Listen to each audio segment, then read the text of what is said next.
Paano kung ang taong pinagkatiwalaan mo ng iyong buhay ay siya palang dahan-dahang humuhukay sa sarili mong libingan?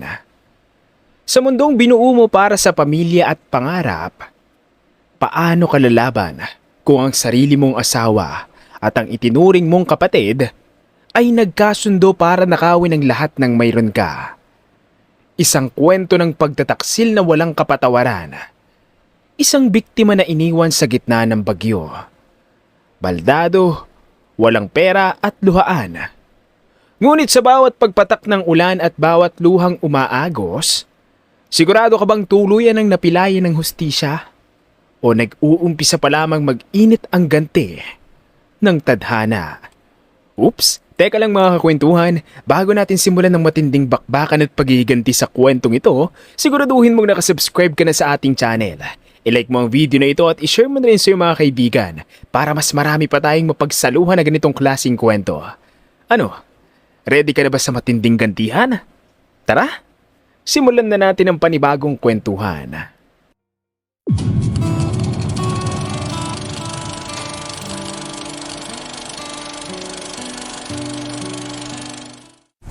Mga taksil! Nakakadiri kayo! Umalingaw-ngaw ang sigaw ni Krishna sa buong silid. Nagulat sina Darwin at Celestine. Mabilis silang naghiwalay at nagmamadaling isuot ang kanilang mga damit na nagkalat sa sahig. Celestine, ikaw pala ang kapit ng asawa ko. Paano mo nagawa sa akin to? Itinuring pa naman kitang kapatid. Napahalakhak si Celestine. Kapatid? Ikaw lang ang naniniwala ron. Kahit kailan, hindi kita itinuring na kapatid. At sa totoo lang, ayaw talaga kita maging kaibigan. Ikaw pa ang may ganang magmalaki sa akin. Hindi ka man lang magsasorry dahil nahuli kitang nakikipagtalik sa asawa ko. Paano kung ayaw kong magsorry? May magagawa ka ba? Saad ni Celestine habang nakataas ang isang kilay. Ang sama mo talaga! Ahas ka! Krishna! Tama na! Huwag mo sigawan si Celestine! Sunod na napatingin si Krishna kay Darwin. At ikaw naman, Darwin. Paano mo ako nagawang lokohin? Naging mabuting asawa naman ako sa iyo, ah. Nagkibit balikat si Darwin. Simple lang. Dahil hindi kita mahal. Pinakasalan lang kita dahil sa pera mo. Narinig mo yun, Krishna? Kahit kailan, hindi ka minahal ni Darwin. Ginamit ka lang niya para makaahon siya sa kahirapan. Natatawang saad ni Celestine. Parang sinaksak sa dibdib si Krishna. Mga walang hiya kayo! Sabihin niyo! Kailan pa nagsimula ang relasyon ninyo? Aba, gusto mo pala talagang malaman. Pero sige, pagbibigyan ka namin. Nagsimula ang lahat noong panahong ikaw mismo ang nagtutulak sa akin papasok ng bahay niyo. Natatandaan mo ba noong palagi mo kong ini-invite para mag-dinner? Nanginginig ang labi ni Krishna. Oo. Habang ipinaghahanda mo kami ng pagkain, nagkakatinginan na kami ni Celestine. Napansin ko maganda sexy pala siya. Hindi ka tulad mo. Masyado ka kasing conservative kaya boring kang kasama. Tinignan ni Darwin si Krishna. Umiling ito. At habang ipinagmamalaki mong loyal ang asawa mo at mabait ang best friend mo, pinagtataksilang ka namin kapag nakatalikod ka. Tuluyang bumagsak ang mundo ni Krishna. Mga demonyo kayo! Alam niyo wala na akong mga magulang! Kaya umikot ang sa inyo ang mundo ko! Kayong dalawa ang pinaka-importanting tao sa buhay ko! At pinagkatiwalaan ko kayo ng sobra-sobra! Pero, mga manloloko pala kayo! Ngumiti ng nakakaloko si Darwin. Pero hindi pa yan ang pinakamasakit na nagawa namin. Anong ibig mo sabihin? Noong naaksidente ka, alam mo bang una naming naisip? Ano? Excited kaming dalawa dahil sa wakas, magiging madali na ang lahat para sa amin. Alam mo ba, habang nasa ospital ka, kami ang pumirma sa mga dokumentong hindi mo na binasa. Habang kritikal ang kondisyon mo sa ospital, isa-isa naming inilipat ang lahat ng pera mo at investments mo sa pangalan ni Celestine. Si Celestine na ang may-ari ng pinakamalaking share ng kumpanya mo. Kay Celestine? Bakit sa kanya mo ipinangalan ang lahat? Simple lang. Alam kong madali mong mababawi ang pera mo kapag sa akin ko ipinangalan. Dahil legal pa rin tayong mag-asawa. Naisip kong pansamantala yung ipangalan kay Celestine para masigurong tuluyan ka nang mawawalan ng karapatan sa kayamanan mo. Nanginginig sa galit si Krishna. Ang sama nyo! Pinagplanuhan nyo talagang pagnanakaw sa mga pera ko! Nagkatinginan sina Darwin at Celestine. Sabay na natawa ang mga ito. Sabihin na lang natin na naging matalino lang kami. Hindi kasi kami katulad mo na utu-uto. Mga hayop kayo! Sisiguraduhin kong magbabayad kayo sa ginawa niyo sa akin! At babawiin ko ang lahat ng ninakaw niyo sa akin! Talaga? Paano mo naman gagawin yun? May abogado ka ba? May pera ka ba? Hindi nakasagot si Krishna. Napayuko lamang siya. Di ba wala? Bukod sa wala ka ng pera, lumpo ka pa. Wala ka nang magagawa para pigilan ang relasyon namin. At hindi mo na mababawi ang pera mo. Napahagulgol si Krishna. Mga traidor! Kahit kailan, hindi ko kayo mapapatawad! Naku, natatakot naman kami. Pero teka, bakit nga ba kami kakabahan? Lumpo ka na. Hindi mo kayang tumayo, kaya imposibleng makaganti ka sa amin. Pangaasar ni Celestine. Isa ka pa, Celestine. Malandi ka! Mga agaw ka! Mahigpit na kiniyom ni Krishna ang kanyang kamao. Pilit niyang iniangat ang kanyang braso upang sampalin ang kaibigan niya. Ngunit hindi niya ito maitaas ng sapat. Oh, ano pang pinihintay mo? Sampalin mo na ako. Nakaredy na ang pisngi ko. Natawa si Celestine habang nakatingin sa mga binti ni Krishna. Ay, oo nga pala. Hindi ka nga pala makatayo. Hindi mo ako kayang abutin. Kapag naabot kita, sisiguraduhin kong manghihiram ka ng mukha sa aso at manghihiram ka din ng wig dahil kakalbuhin kita! Buong lakas na sinubukan ni Krishna na umabante ang wheelchair. Ngunit bahagya lang itong gumalaw. Napahalakhak si Celestine. Hanggang dyan lang ba ang galit mo? Ang boring naman. Akala ko pa naman magiging excite ng eksena kapag nahuli mo kami ni Darwin. Maging si Darwin ay natawa. Nakakaawa ka, Krishna. Tingnan mo yung tsura mo. Ni hindi mo kayang ipagtanggol ang sarili mo. Tinapik pa ni Celestine ang balikat ni Krishna. Sorry ka na lang, Krishna. Pero hindi mo na mababawi ang asawa mo. At mas lalong hindi mo na mababawi ang kumpanya mo. Hindi mo rin naman maipabalik ang dating buhay mo. Simula ngayon, isa ka na lang baldado na walang pera at iniwan ng asawa.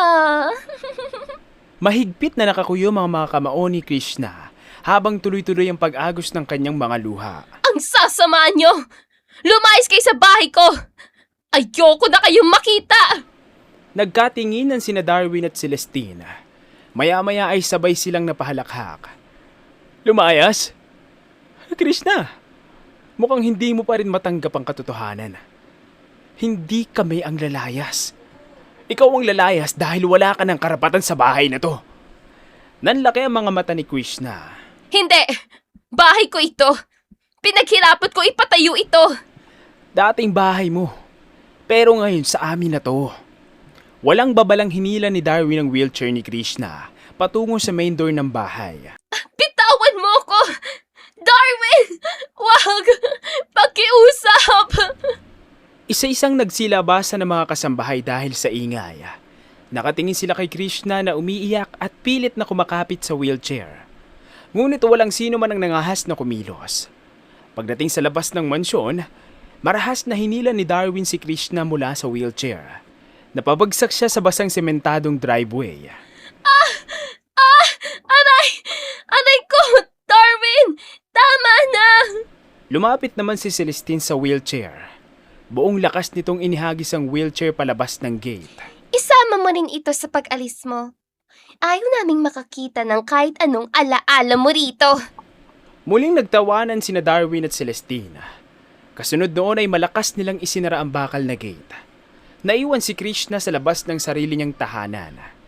Hindi nagtagal, kumulog ang kalangitan. Bumuhos ang malakas na ulan.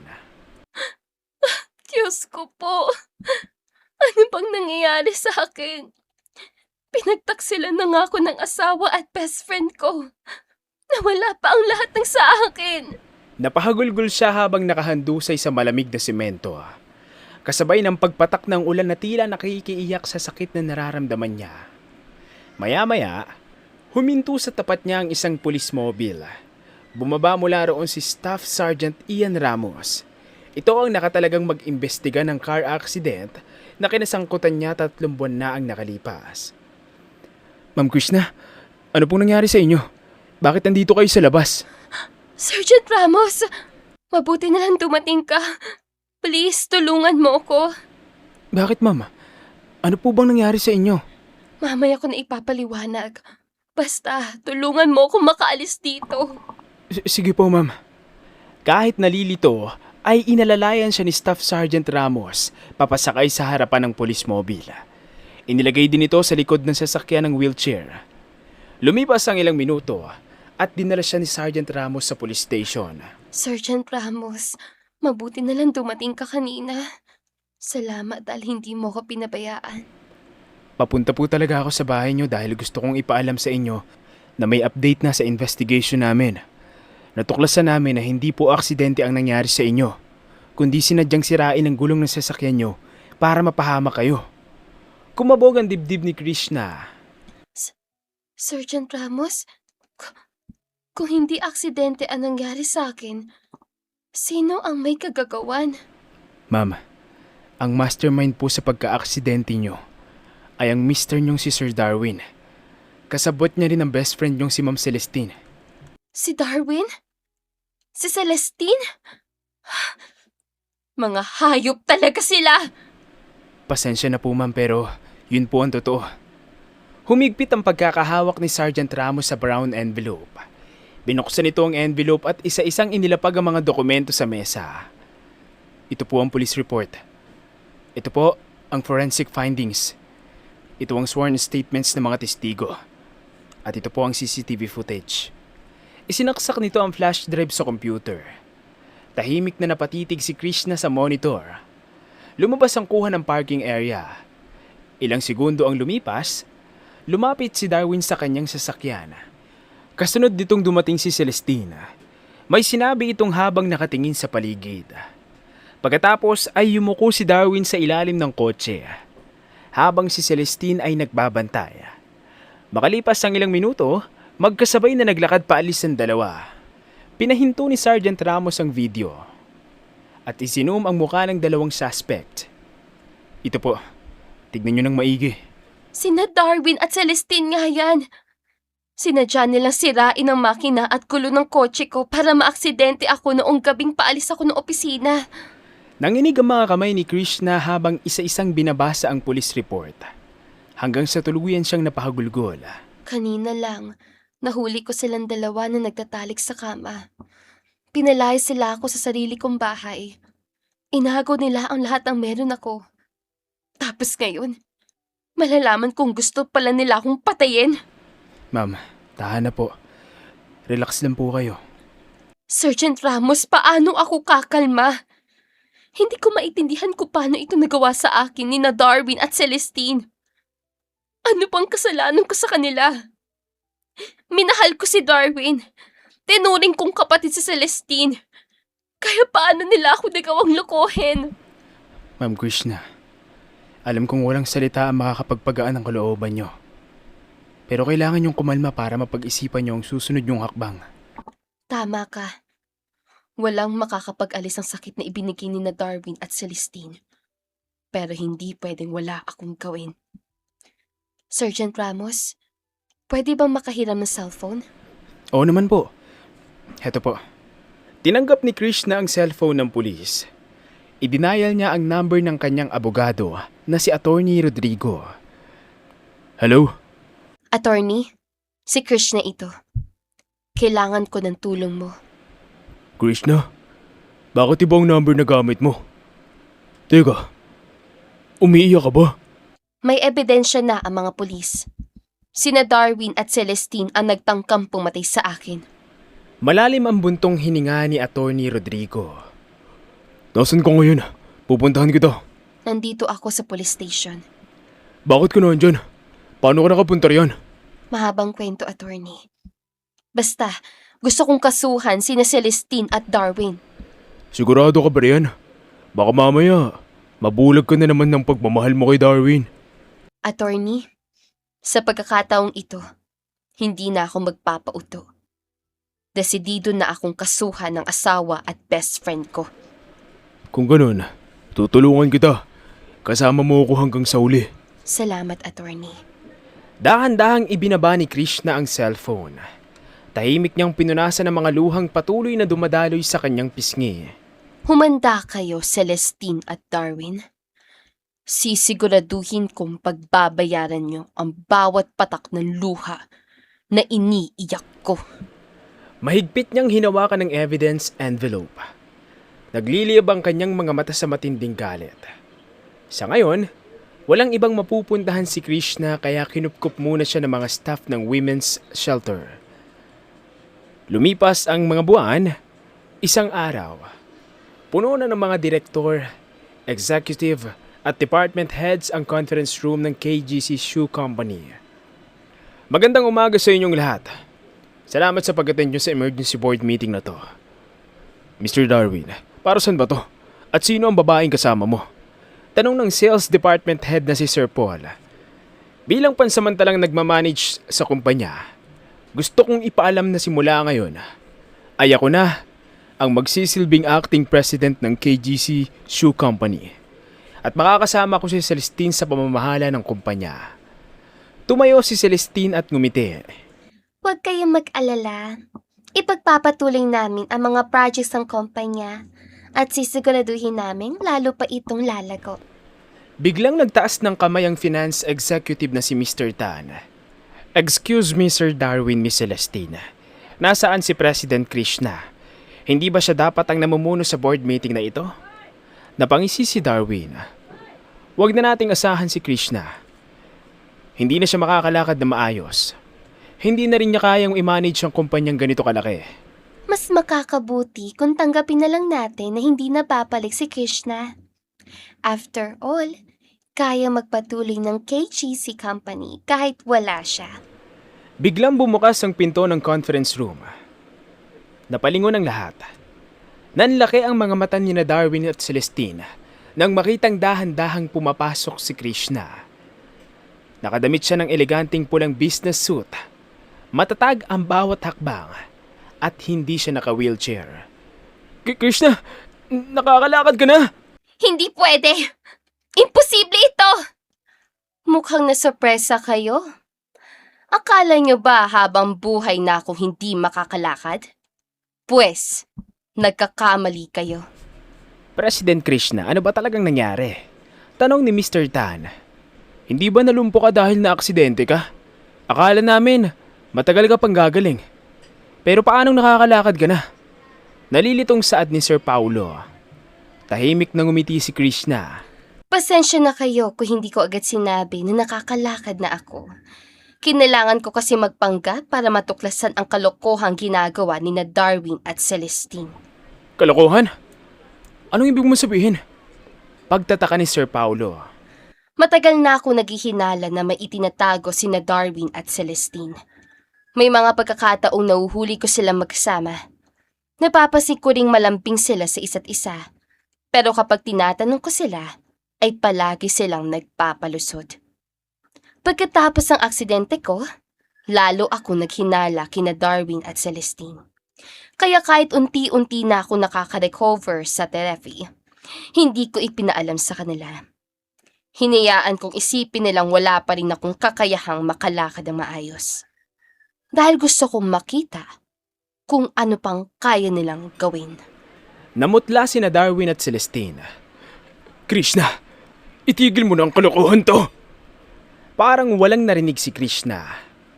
Dinukot niya ang isang flash drive sa bulsa ng kanyang suit. At hindi ako nagkamali. Niloloko nga nila ako. Naglakad siya papunta sa computer. Isinaksak niya ang flash drive. Ilang segundo ang lumipas, lumabas sa malaking monitor ang iba't ibang video. Kitang-kita na naglalampungan sina Celestine at Darwin. Nagbulungan ang buong boardroom. Diyos ko, may relasyon nga sila. Nakakasuka ang ginagawa nila. Kasalanan yan sa Diyos. Mahigpit na kinuyom ni Krishna ang kanyang kamao. Celestine? Darwin? Umamin na kayo. Diba? Ito ang dahilan kung bakit gusto niyo akong patayin. Krishna, ano bang sinasabi mo? Pagmamang-maanga ni Darwin. Sira na ba ang ulo mo? May resulta na ang investigasyon ng mga pulis. Kayo ang nasa likod ng pagsabotahe sa kotse ko. Sinadya niyo sirain ang makina at gulong ng kotse ko para magbukang aksidente ang lahat. Pero ang totoo, gusto niyo akong patayin. Nagkagulo sa loob ng conference room. Nagbulungan ang mga executives. Ano raw? Mamamatay tao sina Darwin at Ma'am Celestine? Grabe, ang sama nila. Sandali! Huwag kayong makinig kay Krishna. Wala sa katinuan ng pag-iisip niya. Simula noong naaksidente siya ay naging paranoid na siya.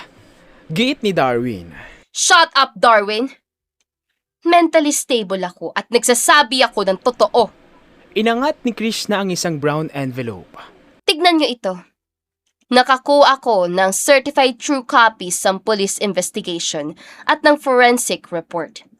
Mayroon din akong CCTV footage at mga sworn statements ng mga testigo. Biglang bumukas muli ang pinto. Pumasok sina Staff Sergeant Ramos at ilang pulis. Kasunod nila si Attorney Rodrigo.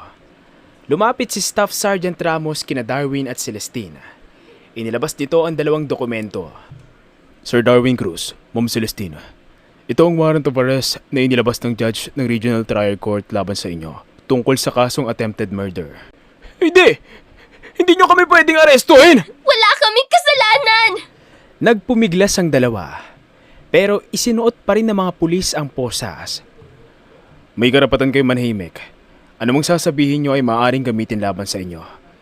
May karapatan kayong magkaroon ng abogado. Kung wala kayong kakayahang kumuha nito, bibigyan kayo ng pamahalaan. Nauunawaan nyo ba ang karapatan ninyo? Tahimik lang sina Darwin at Celestine. Pero habang inilalabas sila ay biglang humalakhak si Celestine. Krishna, akala mo ba panalo ka na? Nasa pangalan ko pa rin ang mga bahay, negosyo, at iba pang ari-ari ang ibinigay sa akin ni Darwin. Napabuga ng hininga si Krishna. Hindi ko pa rin talaga nakokonsensya, ano? Ano na naman balak mo? Alam mo namang nabibili ang hustisya dito sa Pilipinas. Kaya naming bayaran ang mga pulis, abogado at judge. Uubusin namin ang lahat ng pera mo para maabswelto kami sa kaso. Tama! Ganun ang gagawin namin. Kapag nakapagpiansa kami, babalikan ka namin. Sisiguraduhin naming magbabayad ka sa pagpapahiya mo sa amin. Hindi nyo magagawa yun kay Krishna. Mariing sambit ni Attorney Rodrigo. Anong sinasabi mo? Gurang na abogado? Humiling kami sa korte ng writ of preliminary attachment para ma-freeze ang mga properties at pera sa bangko na nakapangalan kay Celestina habang dinidinig pa ang kaso.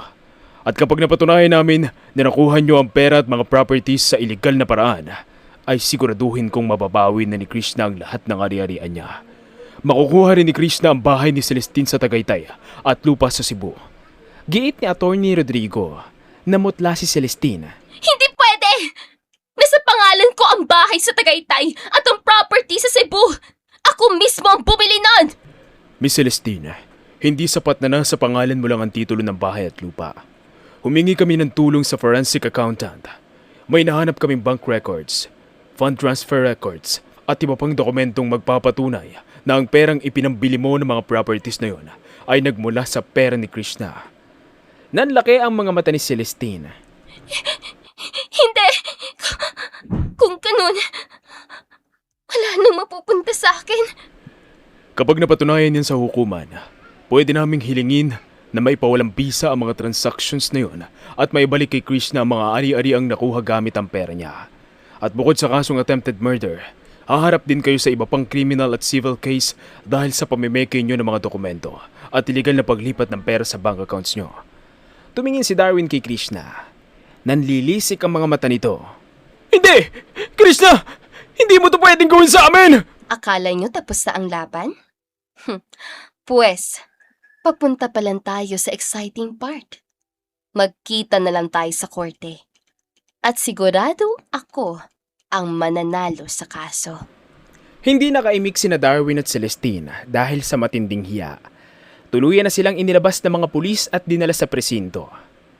Pagkalipas ng 3 taon, napawalang bisa ang kasal ni Krishna kay Darwin. Napatunayan ng isang psychologist na psychological incapacitated si Darwin noong simula pa lamang ng kasal nila. Nangako ito ng tapat na pagmamahal, pero una pa lang ay plinano na nitong perahan siya at patayin pagkatapos. Wala silang prenuptial agreement, pero tinanggalan ng korte si Darwin ng karapatan sa lahat ng ari-arian ni Krishna. Kalaunan, hinatulan ng guilty sina Darwin at Celestine. Naghihimas na sila ng rehas. Unti-unting nabawi ni Krishna ang lahat ng ari-arian niya. Hindi na siya lumingon pa sa malungkot niyang nakaraan. Nag-focus siya sa pagpapatakbo ng kumpanya at sa pagmamahal sa sarili niya. Nag-donate din siya ng 5 million pesos sa women's shelter na kumupkup sa kanya. Batid niyang makakatulong yun sa mga babaeng katulad niya noon na nangangailangan ng pangalawang pagkakataon. At hanggang dito na lang ang magandang storyang ito. Kung nagustuhan mo ang ating ibinahaging storya, huwag mong kalimutang pindutin ang like button. At kung nais mo pang makarinig ng mas marami pang inspiring stories, mag-subscribe ka na at hit ang notification bell para lagi kang updated sa aming mga susunod na kwento. Maaari mo rin itong share sa iyong mga kaibigan at mahal sa buhay. At huwag kang mahiyang mag-iwan ng comment. Sabihin mo sa amin kung saan ka nanonood at kung anong aral yung napulot mula sa kwento natin ngayon. Maraming salamat sa iyong pakikinig. Hanggang sa muli, kakwentuhan.